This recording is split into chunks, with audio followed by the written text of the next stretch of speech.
আল্লাহকে ভয় করো। ইত্তাকুল্লাহ, ইত্তাকুল্লাহ, ইত্তাকুল্লাহ। ওহে মুসলিম, তোমাকে আল্লাহর সামনে দাঁড়াতে হবে। তোমার হিসাব নেওয়ার জন্য আল্লাহই যথেষ্ট, যিনি সব জানেন। তুমি যা গোপন করো ও প্রকাশ করো। তোমাকে অবশ্যই মৃত্যু বরণ করতে হবে। যখন তুমি দুনিয়ার সব কিছু ছেড়ে চলে যাবে, শুধু তুমি আখিরাতের জন্য যা সঞ্চয় করেছ তা নিয়ে সাবধান হও তোমার শেষ আমলের ব্যাপারে। তুমি জানো না কখন তোমার শেষ মুহূর্ত। তুমি কি প্রস্তুত মৃত্যুর জন্য? তুমি কি প্রস্তুত কবরের সওয়াল জবাবের জন্য?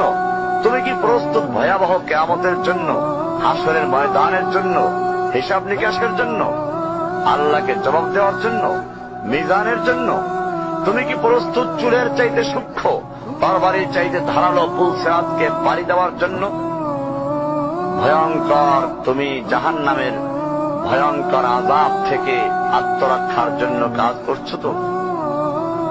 যার ইন্ধন মানুষ এবং পাথর, যার আগুন ভয়ঙ্কর উত্তাপ সম্পন্ন কালো বর্ণের, যা হৃদয় পর্যন্ত জ্বালিয়ে দেবে, এমন উত্তপ্ত পানি যা নাড়ি ভুঁড়িকে বের করে দিবে। রয়েছে খাবারের হিসাবে জাক্কুম ও গলিত পুঁজ।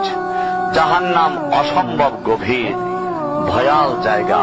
কঠোর হৃদয় ফেরেশতারা নিযুক্ত, যেখানে শাস্তির মাত্রা বৃদ্ধির জন্য শরীরকে অনেক বড় করে দেওয়া হবে।